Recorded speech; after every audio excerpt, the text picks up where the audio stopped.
Queridos hermanos, por esperar. Gracias, Franklin. Bien, gracias a Dios. Y para poder empezar este tema del día de hoy, vamos a ponernos en presencia del Señor. Vamos a ponernos en oración. En el nombre del Padre, y del Hijo, y del Espíritu Santo. Amén. Señor Jesús, bendito y alabado seas. Te damos gracias porque nos permite reunirnos en tu presencia. Te pedimos que todas las cosas que pensemos, digamos y hagamos durante toda nuestra vida en el día de hoy, todo parta de ti como su fuente y todo llegue a ti como su fin. Y lo hacemos con la oración de los hijos de Dios, la oración que tú mismo nos enseñaste. Padre nuestro que estás en el cielo, santificado sea tu nombre. Venga a nosotros tu reino, hágase tu voluntad en la tierra como en el cielo. Danos hoy nuestro pan de cada día. Perdona nuestras ofensas, como también nosotros perdonamos a los que nos ofenden. Y no nos dejes caer en la tentación y líbranos del mal. Amén. En el nombre del Padre, del Hijo y del Espíritu Santo. Amén. Muy bien, queridos hermanos. Vamos a tener este tema para hoy jueves, en este jueves de la 32ª semana del tiempo ordinario.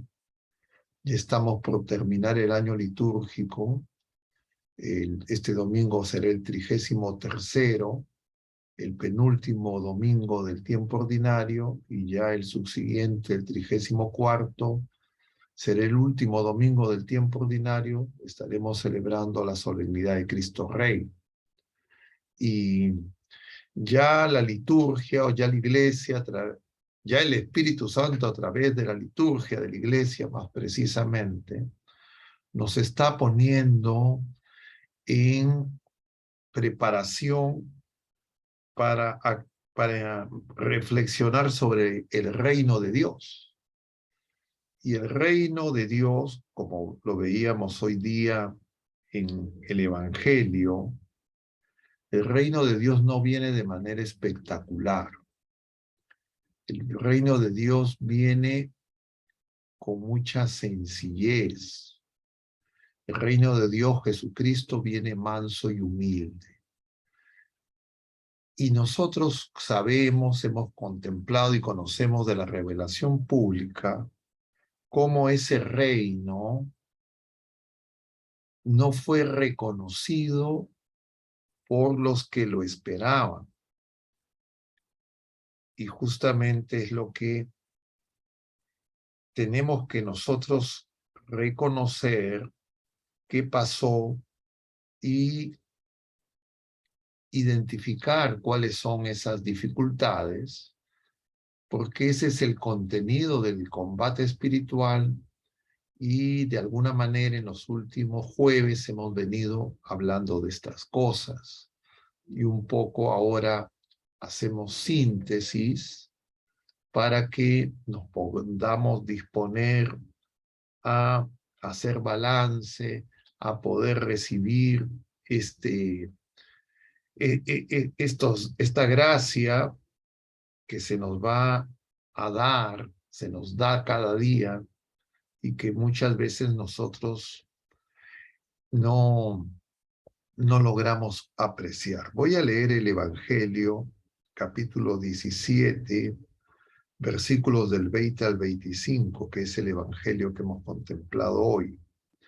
Este Evangelio está inmediatamente después de Jesús camino a Jerusalén, está atravesando Samaria y se va a encontrar con esos 10 leprosos que le piden al Señor que tenga misericordia de ellos, y el Señor los cura a distancia. Les dice que vayan donde los sacerdotes. Pero solo uno de ellos se acerca al Señor a darle gracias. El Señor va a decir, los otros 9, ¿dónde están? Solo este extranjero, solo este samaritano viene a dar gracias. Inmediatamente después de ese hecho relatado en el capítulo 17 de San Lucas, viene el pasaje que nosotros hemos contemplado este jueves y que dice lo siguiente. Dice: en aquel tiempo los fariseos preguntaron a Jesús: ¿cuándo va a llegar el reino de Dios? Él les contestó: el reino de Dios no viene aparatosamente, ni dirán está aquí o está allí, porque miren, el reino de Dios está en medio de ustedes. Y dijo a continuación a los discípulos: vendrán días en que desearán ver un solo día del Hijo del Hombre, y no lo verán. Entonces se les dirá: está aquí o está allá. No vayan ni corran detrás, pues como el fulgor de relámpago brilla de un extremo a otro del cielo, así será el Hijo del Hombre en su día. Pero primero es necesario que padezca mucho y sea reprobado por esta generación. Palabra del Señor. Entonces, queridos hermanos, vamos a tratar de, tomando en cuenta estas enseñanzas del Evangelio, acercarnos al tema del combate espiritual. San Pablo nos decía ya en la carta a los Efesios que nosotros no combatimos contra la carne, sino contra los principados. Es decir, el combate es espiritual. Es decir, nosotros, las criaturas humanas, cuerpo, alma espiritual, tenemos que una y otra vez elegir sobre distintas circunstancias en nuestra vida, y la elección solo puede ser en la verdad, en la vida, o en la mentira, el engaño o la muerte.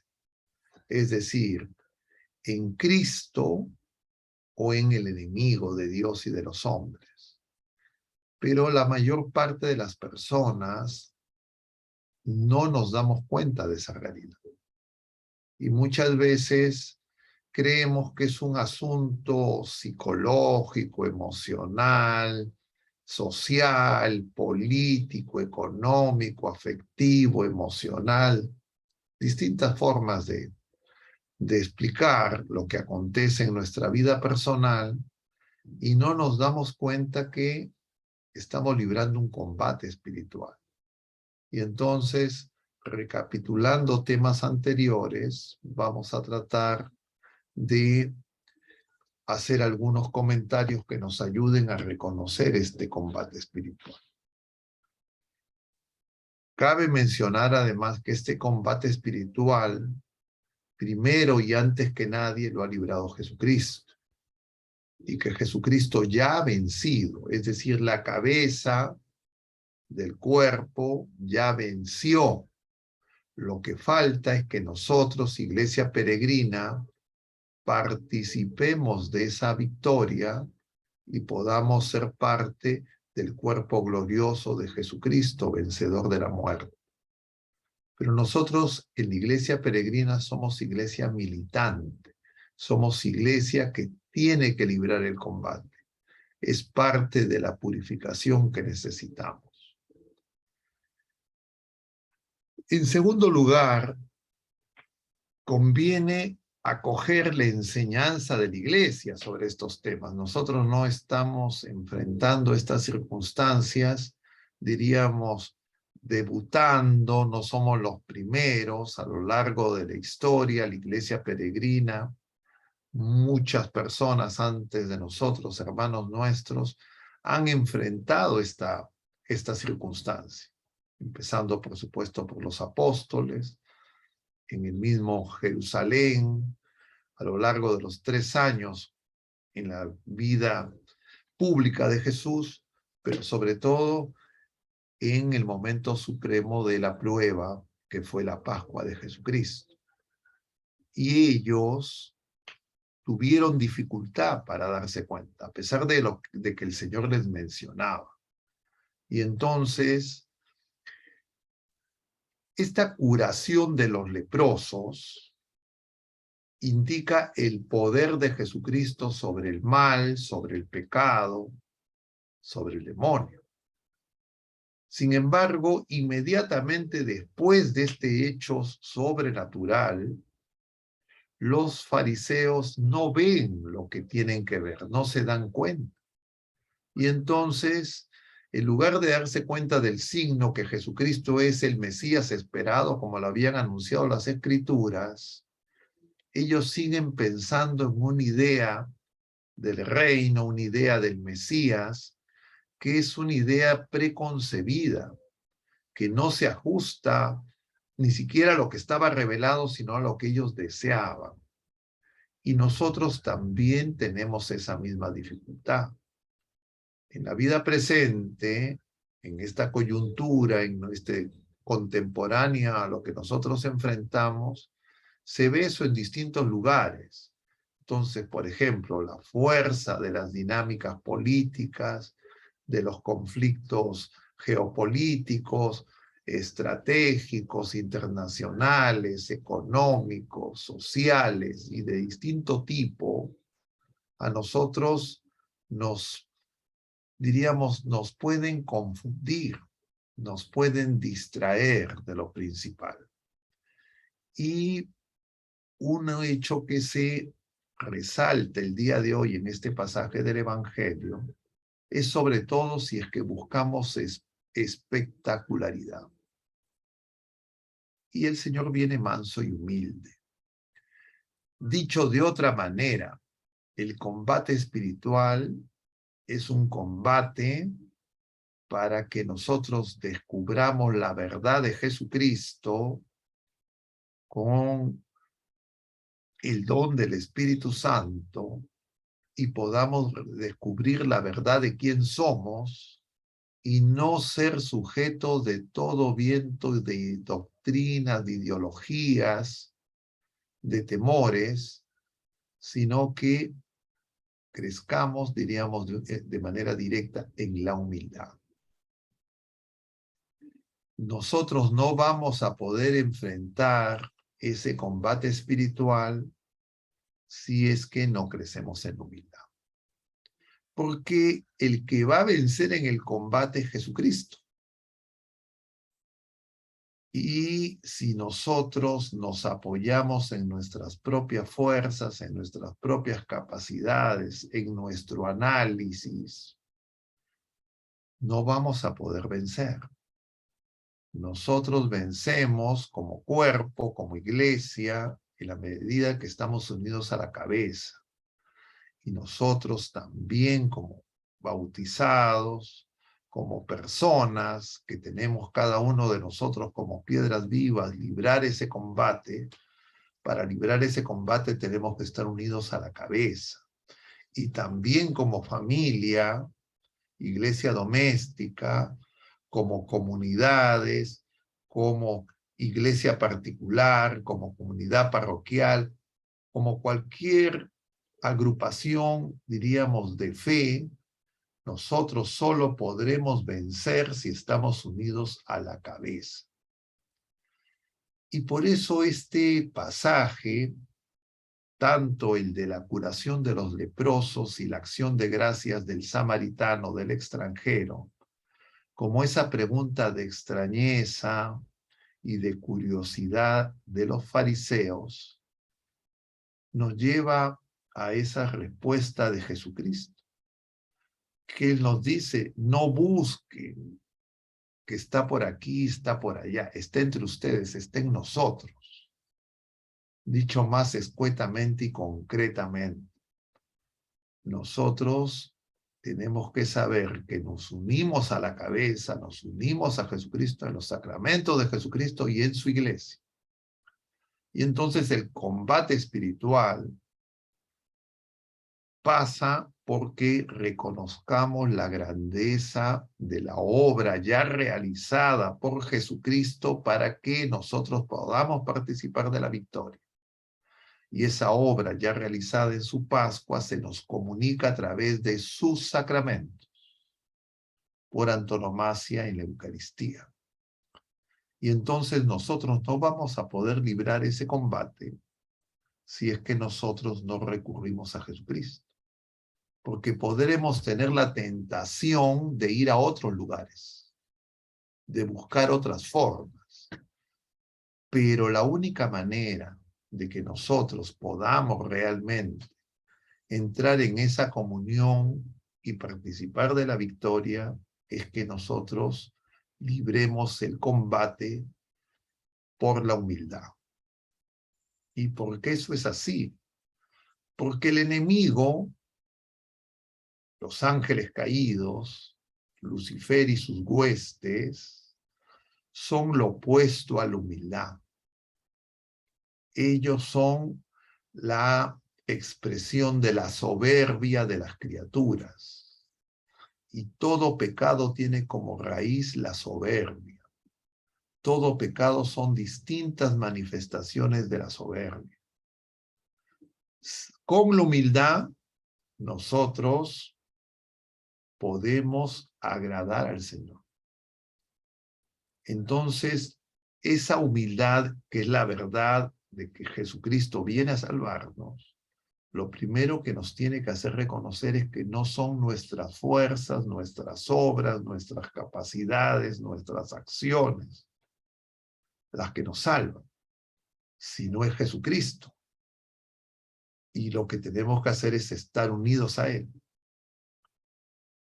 Ni siquiera la gravedad de nuestros pecados es el principal obstáculo. Como lo veíamos en estos domingos precedentes con la oración del publicano y del fariseo. El fariseo ora de pie erguido. El publicano, pecador público, no se atreve ni a levantar la cabeza y pide misericordia. Entonces nosotros tenemos que darnos cuenta, en primer lugar, que el combate no termina y no terminará hasta el último día, en los últimos segundos de nuestra existencia. Que no podemos darnos por vencedores hasta que termine el combate, porque el enemigo no se va a rendir. Y en segundo lugar, que el enemigo lo que no tolera en la criatura humana es la humildad. Pero muchas veces nosotros no buscamos crecer en humildad, sino engañados. Buscamos, entre comillas, tener logros, méritos, obras o lo espectacular. Y tenemos que tener mucho cuidado con eso. Por eso es que los sacramentos de Jesucristo son humildes, son sencillos, tanto que los podemos despreciar. Y lo que nos hace vencedores es estar en comunión de amor con Jesucristo. Las consecuencias de esa unión de amor son la caridad que nosotros tenemos entre nosotros. Eso es como el termómetro que nos hace ver cómo vamos nosotros en ese combate. Si es que efectivamente estamos avanzando, estamos estancados o estamos retrocediendo. Es decir, si es que amamos y perdonamos, nosotros tendremos un indicador de cómo está evolucionando el combate. Nos sirve, entre comillas, como los profesionales de la salud, los médicos, monitorean con distintos parámetros el estado de salud de una persona. Nosotros veremos cómo está nuestra fe, cómo está nuestra comunión con Jesucristo, en la medida en que nos amemos como el Señor nos ama y nos perdonemos como el Señor nos perdona, porque amor y perdón van juntos en Jesucristo. Eso es lo que nos manifiesta el Señor en la Pascua. Y el mandamiento es que nosotros nos amemos como Él nos ha amado.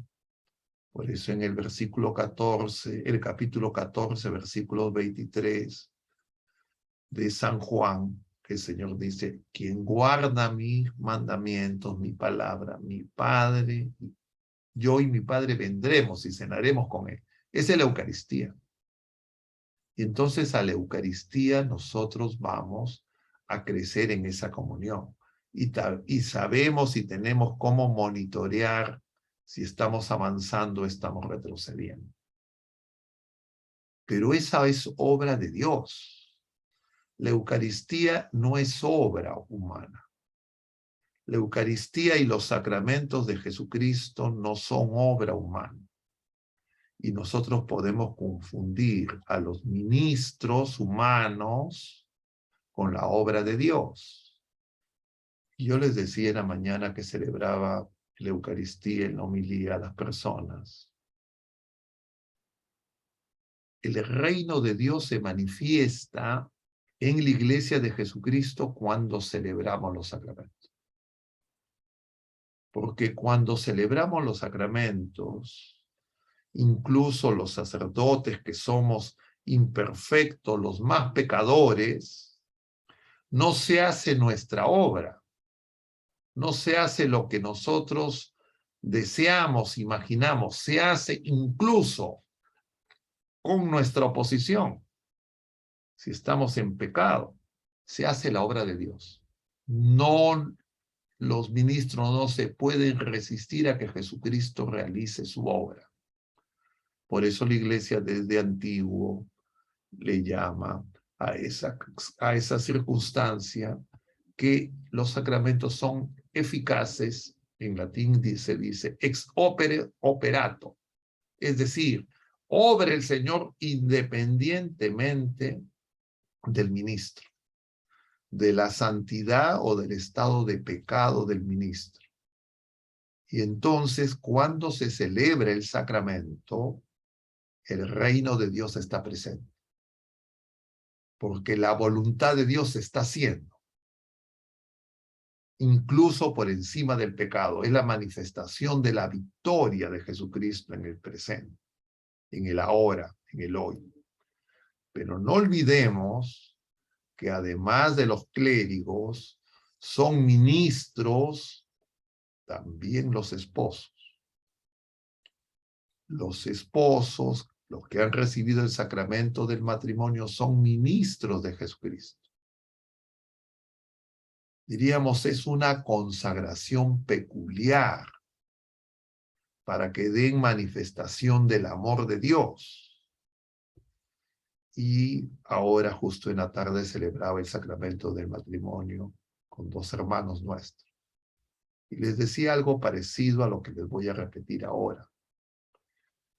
Cuando se celebra el matrimonio, el novio le dice a la novia y luego la novia le dice al novio, puestos de pie y tomados de las manos: yo, fulano de tal, te recibo a ti como esposa y prometo serte fiel en la salud, en la enfermedad, en la prosperidad y en la adversidad, y así amarte y respetarte todos los días de su vida. Humanamente, lo que dice esa persona no lo puede cumplir. Tampoco lo puede cumplir la novia cuando dice lo análogo en respuesta. Solo pueden cumplir eso si están en comunión de amor con Jesucristo. Es decir, cuando actúan como ministros de Jesucristo. Y cuando actúan como ministros de Jesucristo, es decir, deseando hacer su voluntad, la obra de Jesucristo se va a realizar. Pero muchos esposos creen que la boda solo se realizó un día en el pasado, el día que celebraron el sacramento.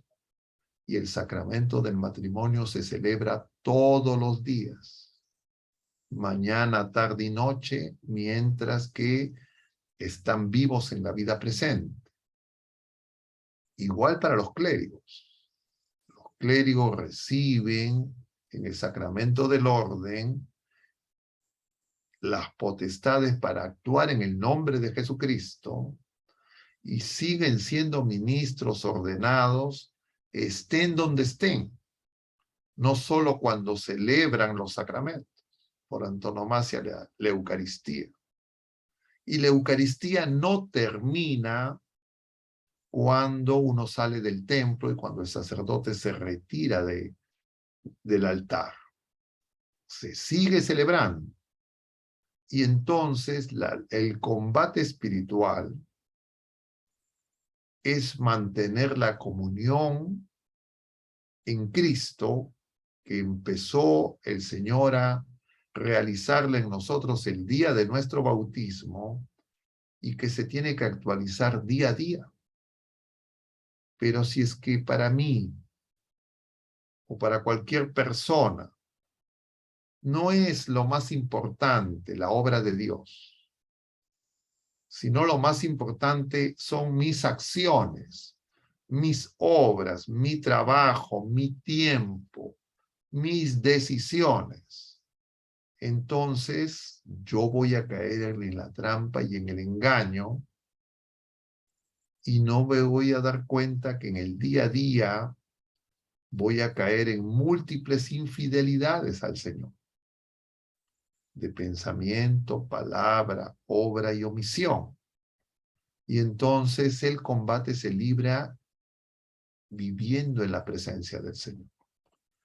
Diríamos que nosotros vivimos en dos atmósferas, o en una atmósfera, entre comillas, que es en la gracia del Señor, en la presencia del Señor, sabiendo que actuamos con Él y por Él, o en la atmósfera del mundo, de nuestros propios deseos, nuestros propios ideas, nuestros propios cálculos, nuestro propio análisis, que finalmente van a ser contaminados, diríamos así, por la presencia del maligno, que va a actuar a través de nuestros pensamientos, de nuestros deseos, y que va a hacer que nos alejemos del Señor. Pero muchas veces nosotros no nos damos cuenta. Y no nos damos cuenta principalmente por soberbia, por creer que nosotros sabemos lo que tenemos que hacer y que nosotros vamos a ser, entre comillas, los administradores, que pongamos las cosas, entre comillas, en su lugar y le vamos a dejar al Señor un lugar escaso, limitado, reducido, algunos minutos, algunas horas o algunos días de la semana, y no vamos a vivir en su presencia. Y de esa manera fácilmente vamos a ser engañados. Sin embargo, el Señor no nos abandona y el Señor nos va a ayudar para que nosotros nos podamos dar cuenta. Pero si es que nosotros no nos ayudamos, va a ser muy difícil para algunos hermanos nuestros que descubramos esa realidad sobrenatural, porque vamos a ver solamente las cosas sensibles, las cosas materiales, las cosas temporales, las cosas inmediatas, y vamos a tener un cálculo únicamente y restringido a lo presente.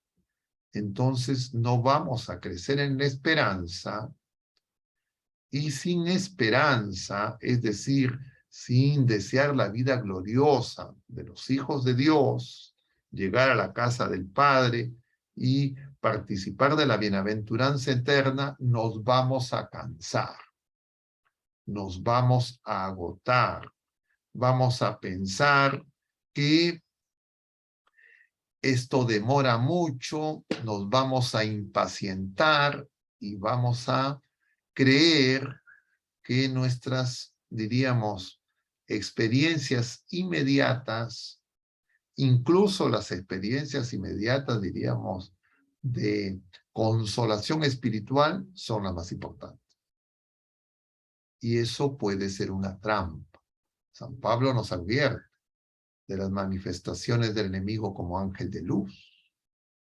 Y la Iglesia a lo largo de los siglos nos ha enseñado sobre este tipo de engaños. Me voy a explicar un poco mejor para que podamos tener presente cómo esto que nos dice el Señor en el Evangelio de hoy es muy actual. A nosotros nos gusta la espectacularidad. Y nosotros podemos creer que lo que necesitamos son experiencias religiosas de tipo, diríamos, sensible y espectacular. Y ya eso lo conocían los padres del desierto, que justamente se van al desierto luego del edicto de Milán, cuando Constantino levanta la persecución contra la iglesia, y entonces estas personas dicen, ¿y ahora cómo vamos a ser mártires? ¿Cómo vamos a poder dar testimonio?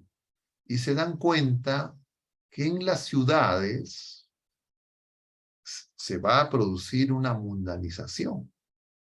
Y entonces se van al desierto. Se van al desierto porque reconocen que en el desierto es el lugar donde se manifiesta el enemigo. Lo van a buscar para enfrentar. Y entonces, en ese desierto, descubren una serie de engaños que han quedado registrados, como ustedes saben, lo hemos comentado en otras ocasiones, como los apotegmas de los padres del desierto. Y entre esos apotegmas, uno de los que se manifiesta es, no recuerdo el padre y la cita específica, pero más allá de la referencia, diríamos,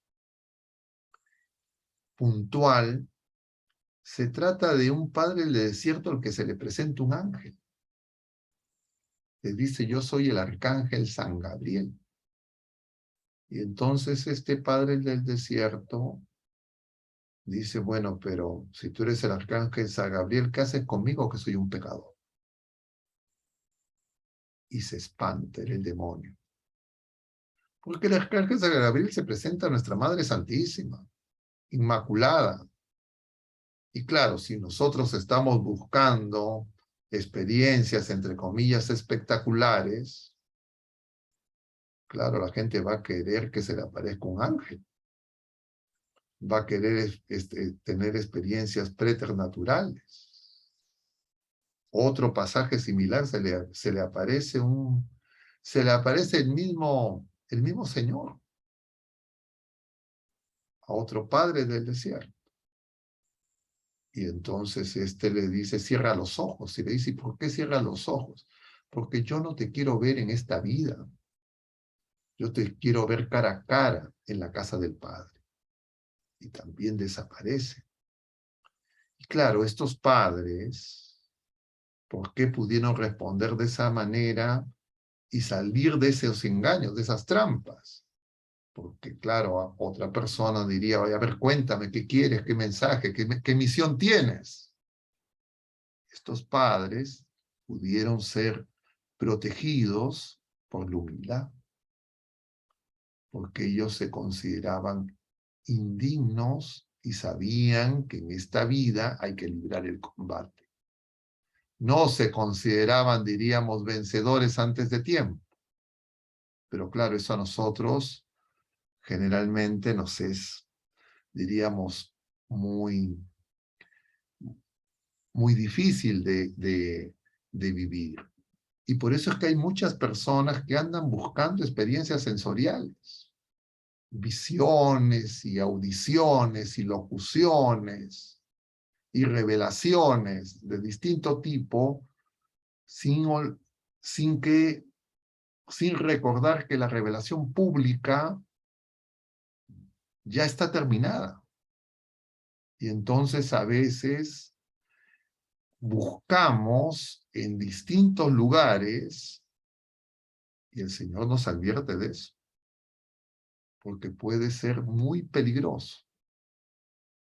Y por esa razón, el camino seguro es el de la humildad.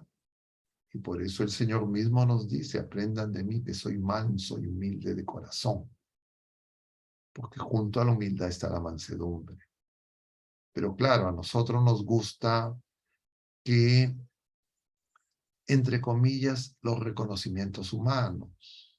Nos interesan más los juicios humanos, nos interesan más nuestros propios juicios. Y claro, eso es peligroso. Nos interesan más incluso nuestras obras, nuestros resultados, nuestros logros, nuestras metas. Y eso puede ser también peligroso. Y por eso es que el combate espiritual es un combate por la humildad.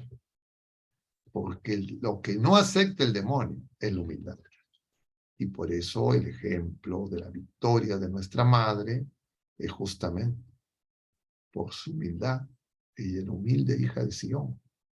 Claro, a nosotros nos gustaría un combate, entre comillas, tipo los macabeos, tipo los cruzados, donde nosotros, entre comillas, seríamos ejércitos victoriosos.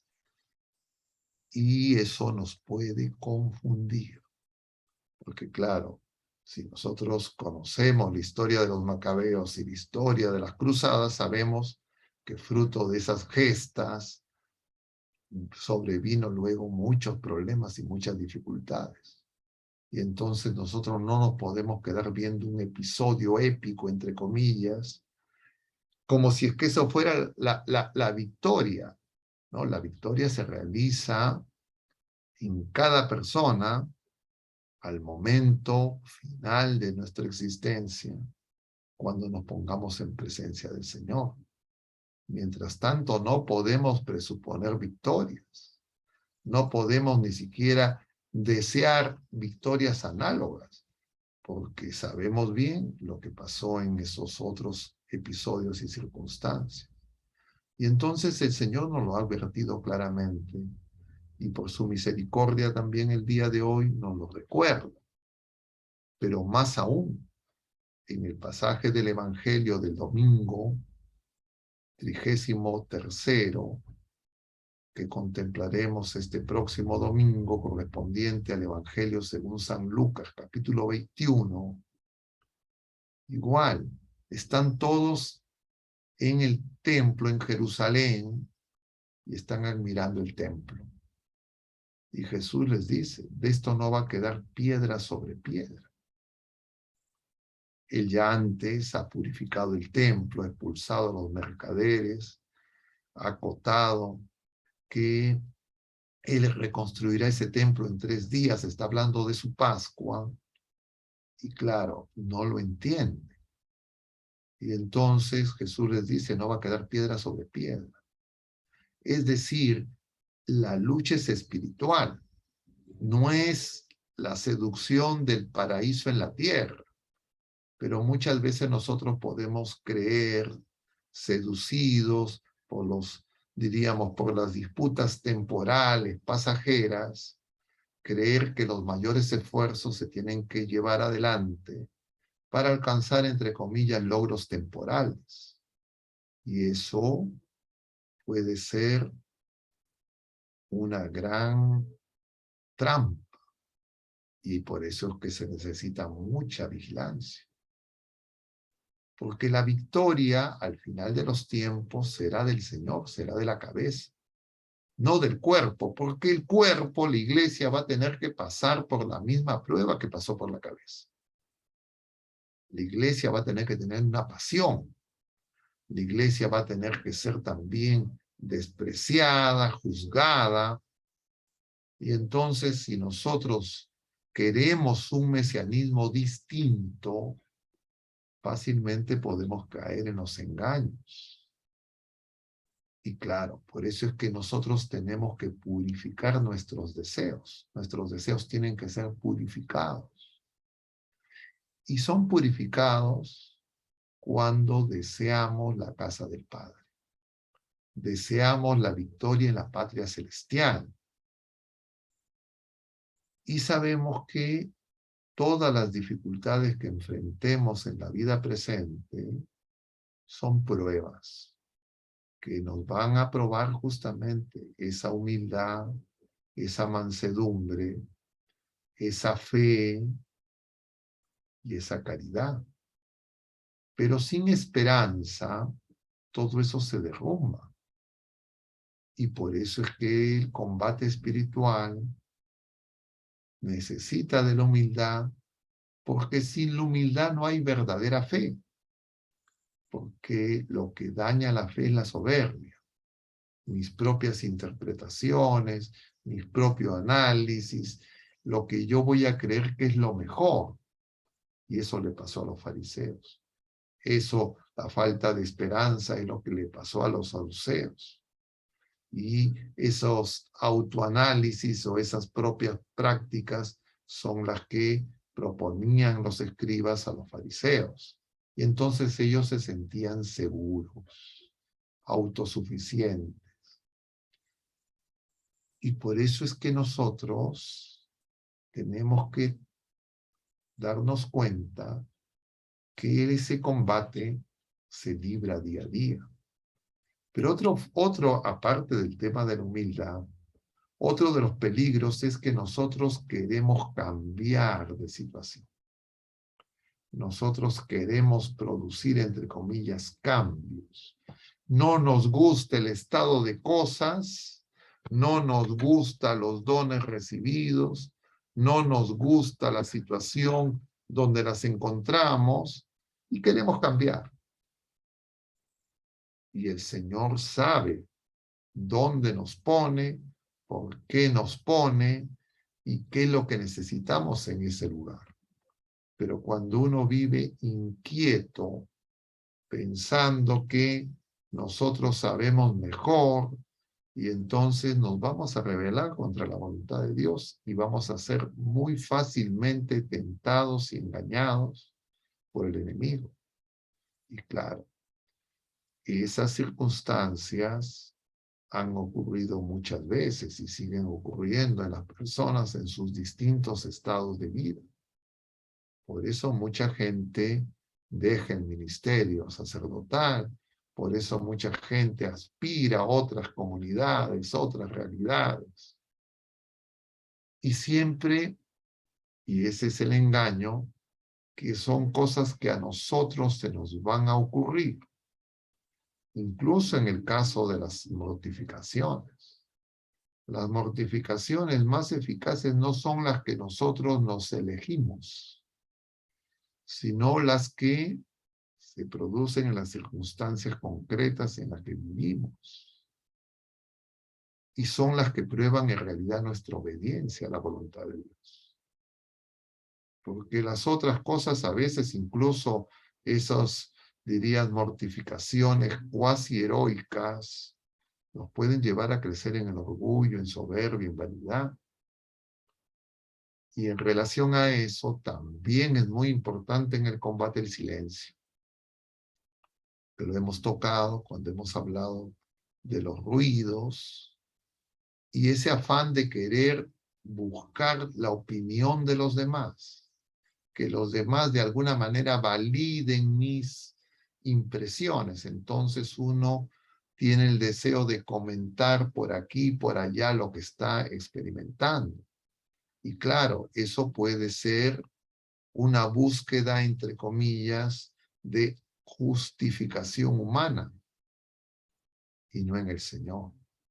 El Señor nos ha dejado maneras en que podemos, ante una situación de turbación, de confusión, encontrar ayuda. Para eso existe la confesión sacramental, para eso existe la dirección espiritual.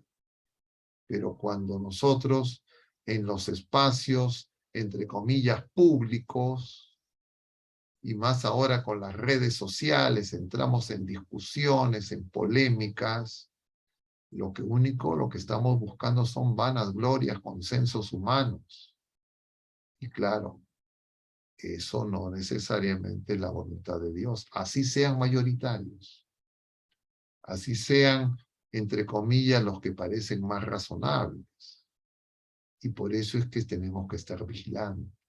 Entonces este tiempo nos invita a la vigilancia, nos invita a la oración, nos invita a ver los tiempos finales, los últimos tiempos, ¿no? Los tiempos escatológicos, para justamente reconocer que Jesucristo reina y es reconocido como rey y acepta ese reinado en la cruz. Y entonces muchas veces nosotros queremos eludir la cruz.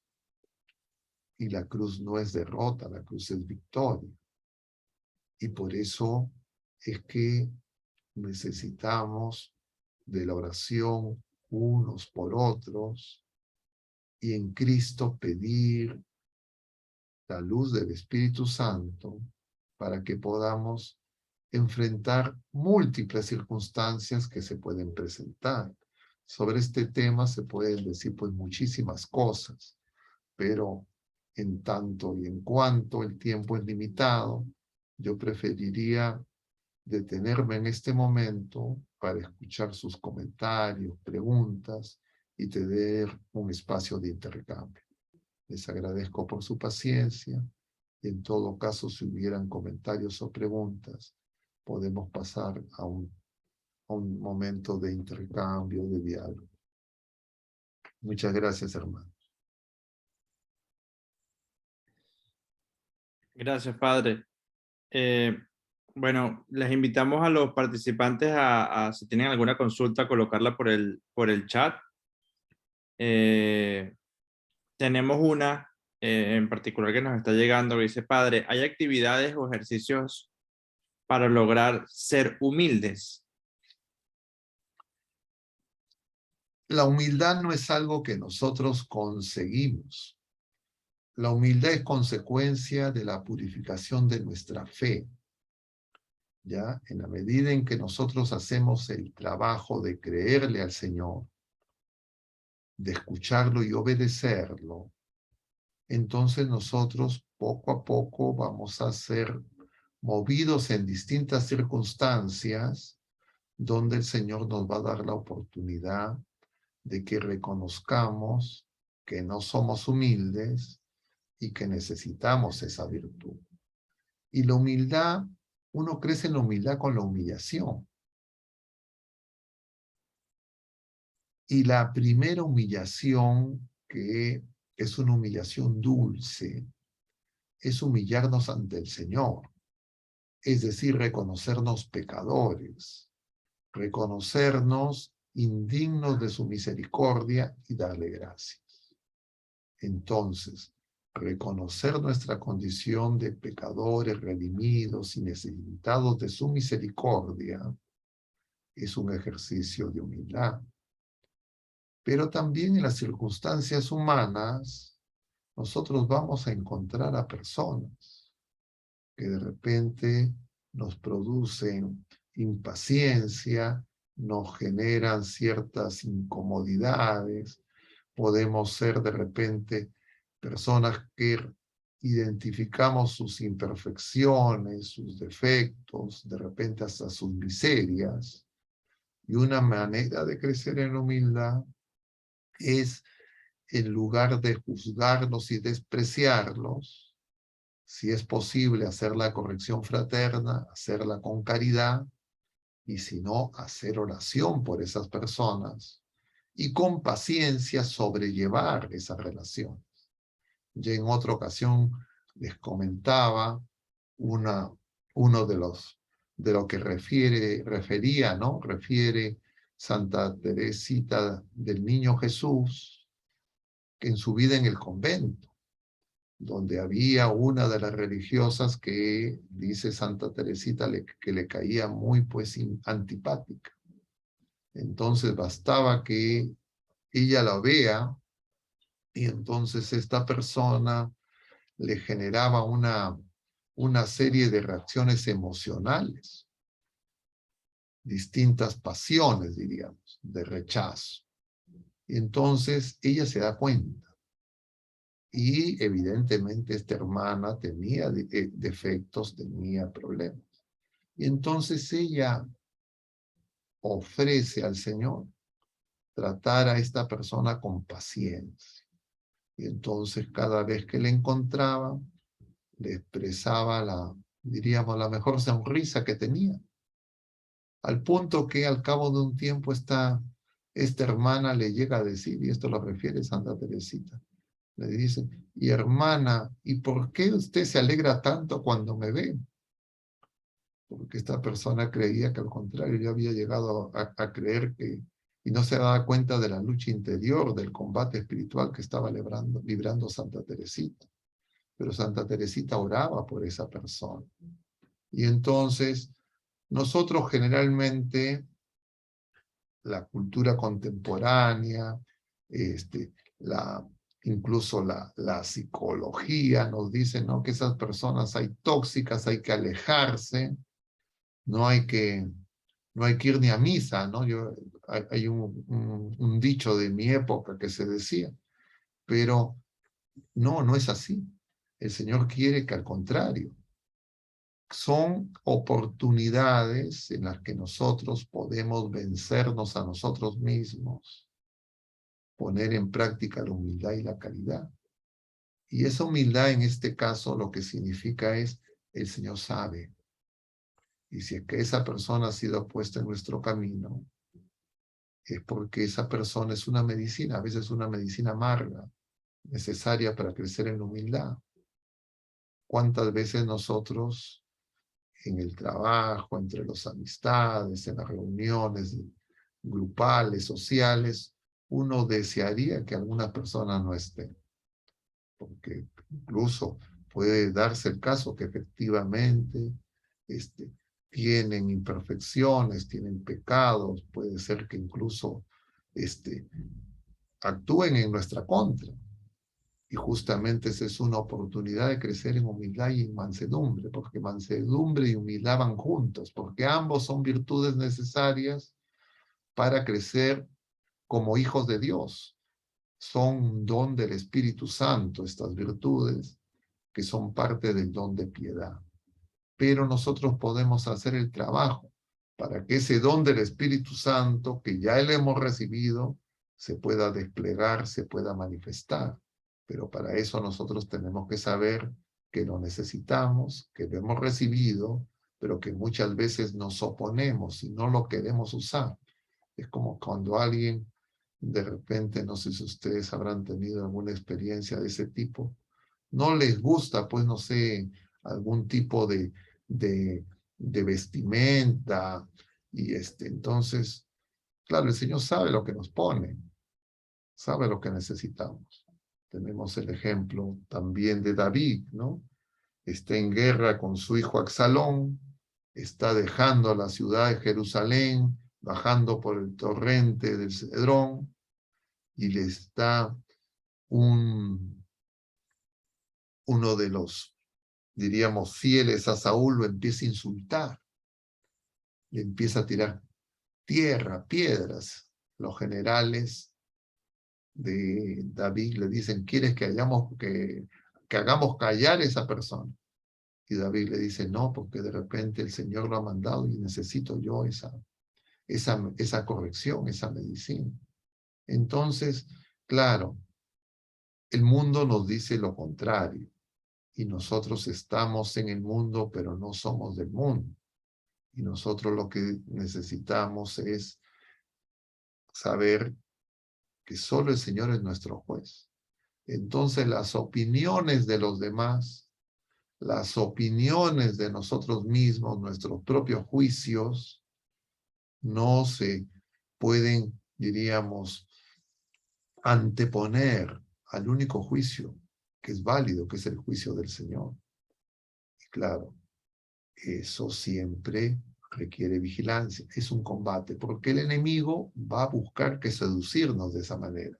Nos va a proponer vanagloria, nos va a proponer rebeldía contra cualquier contrariedad, pero justamente nosotros, tomando conciencia de cuál es el camino del Señor, que Él es manso y humilde y a quien seguimos, entonces nosotros estaremos más atentos para no caer con facilidad en esos engaños.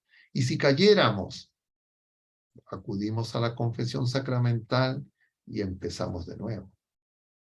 ¿Cuántas veces? Las veces que sean necesarias.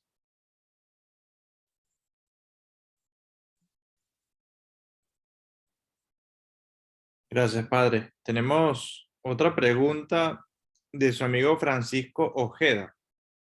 A ver. Dice, el reconocimiento del Señor en plenitud es lo ideal. pero podemos ser parte de su obra sin una clara conciencia de su presencia.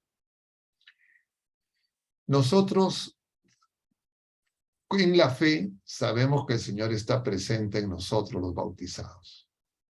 Entonces yo no necesito que nadie me lo cuente, lo que necesito es ir al catecismo y saber que los bautizados somos templo del Espíritu Santo, nos lo dice el apóstol San Pablo, y está en la revelación. Entonces, eso para nosotros es suficiente. Que tengamos alguna experiencia sensorial, alguna experiencia religiosa que nos haga reconocer esa presencia, el Señor sabe si es que nos las concede, y si es que así fuese, le damos gracias. Pero nosotros en la fe sabemos que el Señor actúa a través nuestro.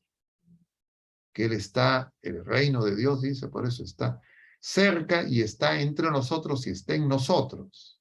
Y por eso, cada vez que yo acudo a los sacramentos, cada vez que yo acudo a la oración, a buscar ese encuentro con el Señor, cada vez que abro la Sagrada Escritura, cada vez que escucho su palabra, yo sé que el Señor estaba presente. En mis hermanos sé que está presente. Puede ser que esté oculto, puede ser que no lo pueda reconocer, porque, claro, con nuestras imperfecciones y pecados, el Señor pues está sin belleza ni hermosura, como dice Isaías. Pero nosotros, todos, somos indignos de estar en presencia del Señor. Somos indignos de haber recibido la visita del Señor. Somos indignos de que el Señor se haya encarnado. Como dice Isaías en el capítulo 7, ¿no? Ay de mí, hombre de labios impuros, que estoy viendo al Señor. Efectivamente, nosotros tenemos que tener conciencia de que cada vez que acudimos a los sacramentos, cada vez que acudimos a la oración, estamos en presencia del Señor y no tenemos ningún mérito. Es un don de la misericordia del Señor que viene a nosotros. Y entonces, ¿cómo yo tengo esa conciencia? En la fe. Y claro, puede hacer que por momentos mi fe se debilite, puede hacer que por momentos yo pueda sentirme desanimado, abrumado por las circunstancias de la vida cotidiana, pero el Señor misericordioso nos va a dar una y muchas veces manifestaciones de su presencia en nuestra familia, en las personas que peregrinan con nosotros. Y entonces el Señor va a avivar nuestra fe. El Señor va a darnos una nueva oportunidad, un nuevo impulso para que nos levantemos y continuemos en esta peregrinación, sabiendo, claro, que en la vida presente no tenemos la plena visión, pero sí tenemos primicias. Pero son siempre sencillas, humildes, que algunas personas de repente puedan que no las reconozcan, pueda que para algunas personas no signifiquen nada, puede ser que para algunas personas sean simplemente coincidencias, cosas sin mayor significación, pero la persona que peregrina y en la fe sí tiene la certeza que es el Señor. Y entonces, si nosotros al presente, cualquiera de nosotros, no hemos tenido todavía esa convicción, esa certeza, ese encuentro personal, lo que tenemos que hacer es con calma, con paciencia, buscar al Señor donde está, hacer oración, y el Señor se manifestará. O tal vez en algún momento empezaremos a reconocer que se ha manifestado ya muchas veces y que no nos habíamos dado cuenta. Así que, bueno, ya como lo ha presentado Franklin a Francisco como mi amigo, sí, Francisco somos compañeros de estudio de medicina. Él es un médico neonatólogo, está radicando en Estados Unidos, se está conectando desde allá, y claro, él tiene también como profesional de la salud mucha experiencia de la fe de los sencillos. Hace poco estuvo acá en Lima y él me comentaba que muchas veces él le decía a los familiares de sus pacientes, porque sus pacientes pues son neonatos, recién nacidos, con a veces prematuros, y entonces siempre los invoca, los exhorta a hacer oración, y ellos también muchas veces le hablan de la oración. Entonces yo creo que si nosotros le decimos a una persona, a un familiar, que haga oración, eso ya es una manifestación de la presencia del Señor. Nosotros no llamamos a que nadie vaya a la oración si el Señor no está en nosotros. A un ateo no se le ocurriría hablar de oración. A un agnóstico no se le ocurriría hablar de oración. Nosotros vamos a la oración y pedimos o recomendamos hacer oración porque tenemos en lo más profundo de nuestro ser la certeza que el Señor nos escucha, y efectivamente el Señor nos escucha, siempre nos escucha. Gracias, Padre. Eso creo que alienta mucho la oración. Hay otra consulta, bueno, hay un comentario y también dos preguntas sobre realmente un tema referente al demonio. Dice, Padre, ¿qué otras manifestaciones del enemigo, a veces en otras personas, incluso familiares, hay que reconocerlas mejor y estar preparado para rechazarlas? Y otra consulta referente a que hay personas, dice la pregunta, Padre, hay personas que atribuyen todos los actos que nos alejan de Dios al demonio. Por ejemplo, si no pude ir a misa, si no pude hacer una oración específica, fue por el demonio. ¿No sería esto como darle demasiado poder al maligno? A ver, lo más importante para nosotros en el combate espiritual es no estar preocupándonos tanto del maligno, sino buscar no apartarnos del Señor. ¿Ya? Entonces, el sentido de lo que hemos estado comentando anteriormente es justamente que nosotros, si estamos con el Señor, de esa manera libramos el combate, porque el Señor es el que se hace cargo. Nosotros no podemos enfrentar al maligno. Es mucho más fuerte, mucho más poderoso. Nosotros lo vencemos porque estamos unidos al que es más poderoso, al que es todopoderoso, al que es el Señor de cielo y tierra, ante el cual toda rodilla se dobla en el cielo, en la tierra, en el abismo, y toda lengua proclama Jesucristo es el Señor, lo dice San Pablo. Entonces nosotros vamos al Señor. Y en el Señor nos sentimos confiados para la victoria. Lo que debemos de evitar es justamente alejarnos del Señor. Y nos apartamos del Señor cuando, por nuestras concupiscencias, por nuestra búsqueda de la puerta ancha, deseamos hacer nuestro capricho y nuestra voluntad, buscamos nuestros atajos y no queremos seguir al Señor por la puerta estrecha. Entonces, el combate espiritual es no apartarnos del Señor. Y eso en concreto es vivir los sacramentos, celebrar con fe los sacramentos, la vida de oración. Lo que la Iglesia nos enseña es la vida en Cristo. Entonces, si estamos en Cristo, el combate va a ser para no caer en las seducciones y en los engaños de la soberbia espiritual, de creernos mejores, de autocanonizarnos, de creernos que ya somos, entre comillas, vencedores. No, nosotros somos iglesia militante, estamos librando el combate, el enemigo no se va a rendir y nosotros no podemos bajar la guardia y tenemos que ayudarnos mutuamente. Ahora, nosotros sabemos que la elección es o hacer la voluntad de Dios o rechazar.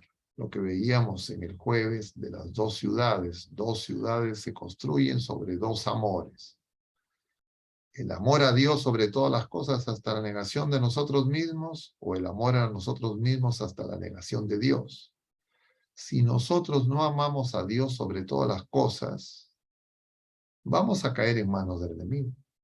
Y entonces ya no es que nos engañe, sino que estamos de acuerdo, hemos pactado. Entonces aparecerá la pereza, aparecerán 1001 pretextos que me pondré o me imaginaré para evitar hacer la voluntad de Dios y de alguna manera con mis obras rechazar. Entonces nosotros no es que tenemos obsesiones o no, sino el asunto está claro. Está claro es que somos criaturas humanas heridas por el pecado, que necesitamos de la redención del Señor, que el Señor nos ha ofrecido esa redención. Si hemos recibido los sacramentos, hemos alcanzado esa redención y de ahí en adelante tenemos que ser combatientes. El combate es para no apartarnos del Señor, para perseverar en la fe, en la oración. Todo lo demás vendrá por añadidura. Padre, hay una consulta, de repente tiene que ver con un tema humano que de repente también la gente se pregunta sobre cómo llevarlo referente a un combate, si es espiritual o no. La pregunta es así. Una pregunta dice, disculpa, en el caso de la situación política actual, ¿salir a marchar en favor de la vacancia sería en contra de la humildad y la mansedumbre? Eso pónganlo en oración. Pero nosotros tenemos que preguntarnos en la oración, para hablar más específicamente. Si es que hay esta situación y esta coyuntura política en el Perú o en cualquier otro lugar, ¿eso ocurre en contra de la voluntad de Dios? ¿Puede ocurrir algo en la realidad que es en contra de la voluntad de Dios? ¿Algo que el Señor no consienta puede ocurrir? Y la respuesta es que no se cae un cabello de nuestra cabeza si el Señor no lo consiente. Entonces, si el Señor está consintiendo esta realidad, donde se expone la corrupción, la degradación moral en las autoridades, nosotros lo que tenemos que es examinar en la oración qué significa esa manifestación pública y escandalosa. Y eso lo que significa es que nos hemos apartado del Señor. Y si es que nos hemos apartado del Señor, necesitamos no solo reconocer el pecado, sino convertirnos. Pero si pensamos que esta situación se resuelve con el cambio de autoridades y no nuestra conversión, entonces nosotros estamos pensando una solución, una forma de enfrentar la realidad presente que no se corresponde con la revelación. Entonces yo tengo que preguntarme, ¿y entonces reina el Señor en nosotros? Jeremías, en tiempos de Jeremías, cuando el pueblo, el reino de Judá tenía el asedio del reino de Babilonia, entonces, claro, Jeremías les decía eso, y la gente consideraba que Jeremías era un traidor. Porque Jeremías reconocía que esa era una purificación para ese pueblo. Pero ese pueblo no reconocía que necesitaba ser purificado. Entonces nosotros, en esta realidad específica, nuestra coyuntura actual, no sabemos exactamente, pero tenemos que hacer oración. Y si es que esto es contrario a la voluntad del Señor, el Señor nos lo va a cambiar. ¿O dudamos de eso? ¿O pensamos que el Señor no tiene poder para cambiar esta situación? O cualquier otra en el mundo entero. El asunto es qué es lo que tiene que cambiar. Si lo que tienen que cambiar son las autoridades políticas o lo que tiene que cambiar es nuestro corazón, el corazón de las criaturas humanas, incluidas las autoridades políticas. Porque el Señor no quiere la muerte del pecador, sino que se convierte y viva. Ahora yo no sé si cuando están yendo a marchar están yendo con esa intención.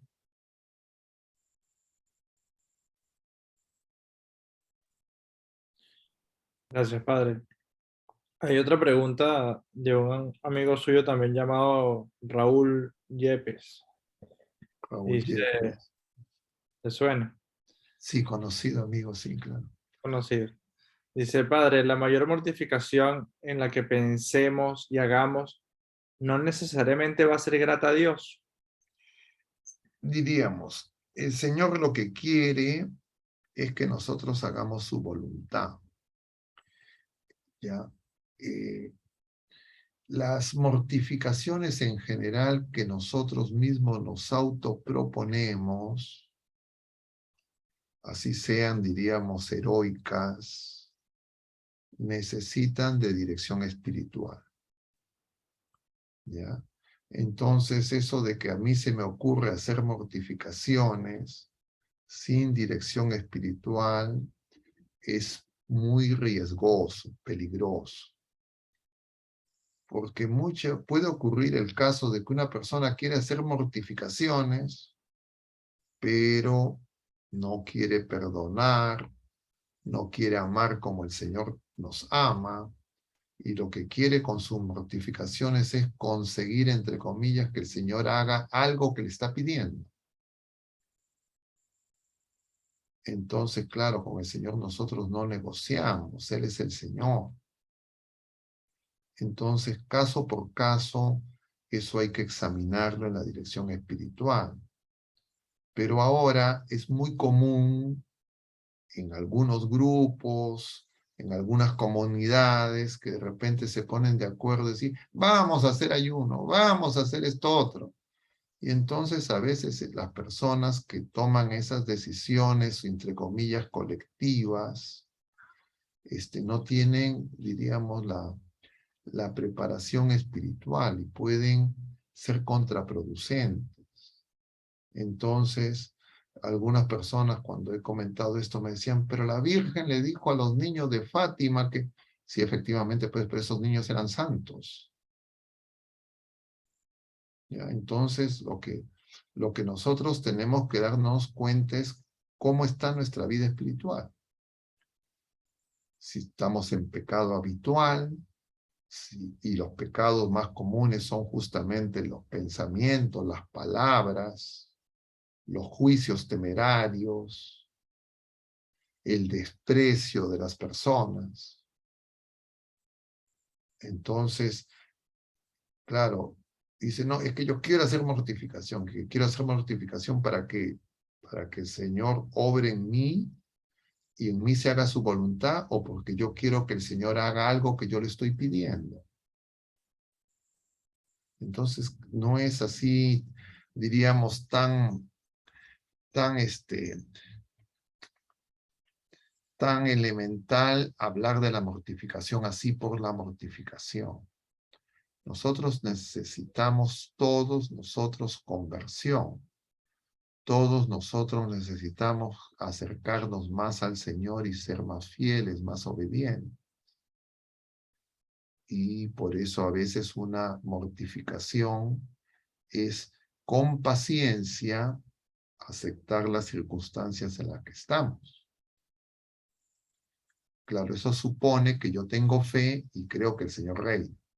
Pero si yo creo que el Señor ya no reina, que el Señor no ha reinado, entonces, claro, no entiendo el camino de la cruz. Y entonces voy a rechazar al Señor, voy a creer que justamente porque hay tribulación, esa es prueba de que el Señor no reina. Y no voy a darme cuenta que, por el contrario, esa tribulación es porque el Señor quiere purificarnos de una manera distinta a la que nosotros nos imaginamos.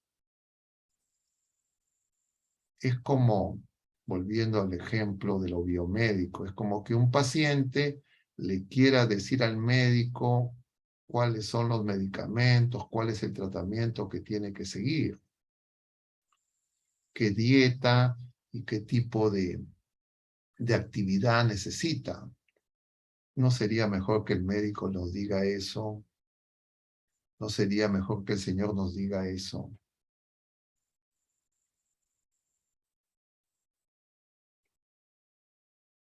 Como puede decir, no, es que yo quiero apurar las cosas porque quiero que sea más eficaz. Entonces yo creo que sé más que el Señor.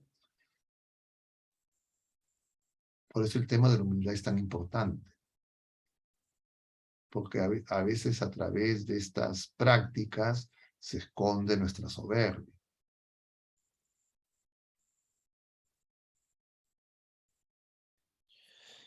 Gracias, Padre. Bien. A ver, hay varias preguntas. Estamos tratando de organizarlas. Bueno, están preguntando sobre un punto que usted comentó, sobre si hay un medidor de fe, porque usted comentó al inicio de la charla que la caridad era como el medidor de que también estábamos en el combate espiritual, ¿no? En ese sentido, o sea, la caridad podría ser como un medidor de nuestra humildad o cómo eso funcionaría en nuestro día a día. O sea, cómo nosotros medimos que hoy fuimos caritativos o qué nivel de caridad tenemos. ¿Cómo es eso? A ver, eso tampoco no es tan sencillo, ¿no? Porque, porque nosotros podemos ser, pues, confundir caridad con, con beneficencia, ¿no? Filantropía. Filantropía. La caridad es el amor de Dios operante en nosotros, ¿ya? Nosotros estamos llamados, porque el Señor así nos lo ha mandado, que amemos como Él nos ama. Nosotros no podemos amar como el Señor nos ama con nuestras propias fuerzas, con nuestro propio amor, porque ese amor con el que el Señor nos ama es amor divino. Ese amor es el Espíritu Santo que tenemos que recibir. Recibido el Espíritu Santo nos va a mover para que nosotros amemos como el Señor nos ama. No es que yo me propongo obras de caridad como Boy Scout, ¿no? Mi buena obra del día. Entonces, claro, yo me empiezo a poner mis buenas obras del día y entonces eso puede hacer que es pura filantropía. Y entonces, ¿cómo me voy a dar cuenta? Me voy a dar cuenta con los cercanos, en mi casa, en mi familia. Si en mi familia, a ver, les pongo un ejemplo que no sé si es que es más o menos genérico. En mi familia tengo dificultad de relación con mis familiares, si son esposos entre los esposos, con los hijos, con los padres, con los hermanos, que no los aguanto, no les perdono y tengo juicios, impaciencias e ira.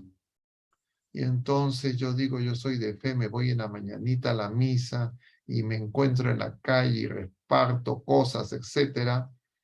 Y voy a la casa y en la casa se arma un ring. Entonces, claro, ahí no hay caridad. Lo que me falta es conversión todavía. Entonces, es malo que ayudé a las personas que encontré en el semáforo que estaban pidiendo ayuda. No, no está mal eso. Pero eso todavía no es caridad, ¿ya? La caridad tiene que brotar del amor a Dios y el amor a mis hermanos, empezando por los más cercanos. Empezando por los más cercanos. Y quienes mejor se van a dar cuenta son mis familiares. Entonces mis familiares me dicen, oye, tú vas a misa y sigues igual, entonces yo tengo que decir, no molestarme con mis familiares, decir, oye, ese indicador de mi caridad es que yo todavía no estoy amando como el Señor ama. Y puedo buscarme pretextos, no es que yo soy perfeccionista, es que lo que yo quiero es que todas las personas hagan oración y nadie me hace caso. Lo que pasa es que, bueno, yo ya soy tan santo, pero en mi casa son tan pecadores que entonces ya no me aguantan. Muchas cosas, es complejo, no es tan sencillo, no es 2 más 2, ¿ya? Entonces, yo tengo que examinarme en la oración, y si es que tengo dudas, pedir en la dirección espiritual que alguien me ayude a darme cuenta, ¿ya? Pero no es que yo tengo mi balance scorecard y entonces hago mis indicadores y entonces yo me escojo mis obras de caridad y entonces ahora veo a ver cómo va y sumo y bajo y hago mi gráfica de no, o sea, la dimensión espiritual es que el Señor sea quien vive en mí, como dice San Pablo. Ya no soy yo quien vive, es Cristo quien vive en mí. Y entonces no es algo que yo pueda esquematizar y tener indicadores, medidas, así tipo administrador, gerente, ingeniero, estadístico, que hago mis promedios, etcétera. No, yo lo voy a descubrir en la medida en que mi corazón crece y eso me voy a dar cuenta de alguna manera en porque amo más a las personas, las perdono más, me vuelvo más paciente, empezando con los que me quitaban la paciencia. Pero si soy paciente con todos y con hay alguna persona que me hace estallar, no, pues resulta que yo estoy escogiendo con quién soy paciente. Entonces es muy común, algunas personas en su grupo de oración, etcétera, la gente le dice, "Ay, qué maravilla, eres un santito", pero en su casa es otra criatura. Entonces nosotros tenemos que darnos cuenta que esto es algo lento, gradual, progresivo, el Señor lo va haciendo. No es nuestro voluntarismo el que nos hace avanzar. Y claro, para eso, por eso es esencial la humildad, para reconocer que es obra de Dios. Gracias, Padre. Ahora hay otra pregunta que me hizo pensar un poco porque dice, Padre, se dice que cuando una persona se da cuenta que es humilde, ya perdió la humildad. O sea, ¿cómo se entiende esta frase? Pero yo la uno también a una frase de San José María Escrivá y se la digo a usted para que me la explique o no la explique, porque uno a la pregunta que dice. Hay una frase que dice, no es falta de humildad reconocer el progreso de tu alma. De ello puedes dar gracias a Dios. No olvides que eres un pobrecito que te pones un hermoso vestido prestado. A ver, nosotros en realidad no sabemos cómo está nuestra fe, cómo está nuestra humildad, cómo está nuestra esperanza y cómo está nuestra caridad. Es algo que el Señor sabe. Ni siquiera sabemos cómo está nuestro crecimiento espiritual. Es algo que el Señor sabe. Él es el que juzga. Entonces, por eso no es tan conveniente tampoco mirarnos tantos a nosotros mismos, ni para ver nuestros pecados, ni para ver supuestamente nuestros progresos. Nosotros vemos al Señor, ¿ya? Entonces, yo diría eso. Eso de, a ver, me reconozco mis pecados, pero ya no estoy dándole vueltas a mis pecados.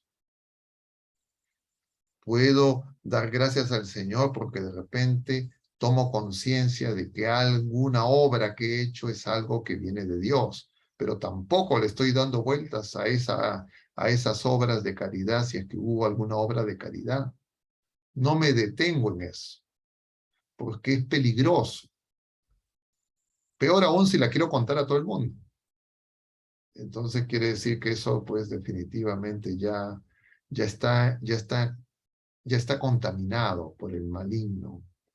Entonces, yo veo mis pecados, me arrepiento, acudo a la confesión sacramental, pido la gracia de la conversión y sigo combatiendo. Si es que creo que he hecho algo que es bueno, que es meritorio, que es conforme a la voluntad de Dios, le doy gracias al Señor y sigo para adelante. No me estoy fijando y a ver, ¿y esto qué tal estará? ¿Qué tal cómo ha quedado? ¿Está qué tan perfecto está? ¿Qué tanto le agradó al Señor o no? y es camino de perdición y de engaño. No me detengo en eso. Mala cosa es eso de detenerme, a ver, vamos a ver qué tan bonito quedó, y a ver, preguntarle a ustedes qué les pareció. No, camino de confusión. Bien, padre, muchas gracias. Esa sería la última pregunta que tengo hasta el momento. No sé si quiere dar unas palabras, una oración. Bueno, vamos a terminar con una oración.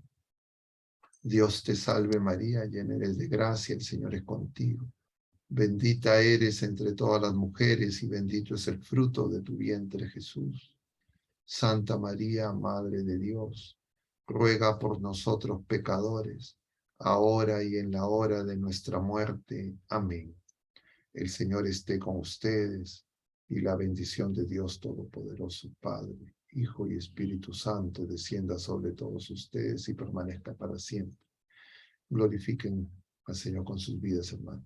Que Dios los bendiga, mucho ánimo. Hasta la próxima. Gracias a Dios y gracias a ustedes por su paciencia. Gracias, Padre.